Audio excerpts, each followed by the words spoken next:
અઘરું લાગે છે એટલે તમે છોડી દો છો ને. છોડવાનો મુદ્દો શું છે? અઘરું લાગે છે એટલે ને. તમને 10મામાં 12મામાં અને કોલેજમાં સહેલું અઘરું એવો ઓપ્શન મળશે. જેવું જીવનનો અભ્યાસ પૂરો થશે ને અને સાચી જિંદગીમાં આવશો ને, માત્ર ને માત્ર અઘરું ચાલુ થશે. છોડી દેશો? છોડી દેશો? તમે જ્યાં જોબ કરવા જશો ને ત્યાં 200 લોકો હશે તમારી જેવા, એમાં 2 જ તમારી સાથે હશે, 198 તમને કાઢવા માંગતા હશે.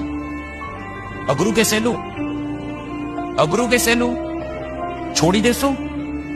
દીકરી સાસરે જશે, 50 લોકોનો પરિવાર હશે, 5 તમારી ફેવરમાં હશે, 45 તો તમારી ફેવરમાં નહીં હોય. અઘરું કે સહેલું? છોડી દેશો? મકાનનું ભાડું ભરવાનું, લાઇટ બિલ ભરવાનું, પાણી બિલ ભરવાનું, વેરા બિલ ભરવાનું, છોકરાની સ્કૂલની ફીસ, બધા ખર્ચા કાઢવાના, મોંઘવારી, કોવિડ જેવી પરિસ્થિતિ ભવિષ્યમાં પાછી કોઈ આવે એનો સામનો કરવાનો, health issue, medical issue, physical issue, mental issue, social issue. સહેલું કે અઘરું? છોડી દેશો? તો શું કામ એક ચેપ્ટરને છોડો છો? શું કામ એક ટોપિકને છોડો છો? જિંદગીની સાચી કસોટીની સામે બેટા એક ટોપિક કશું જ નથી. આજે નહીં લડો તો ક્યારે લડશો? रुकना मना है,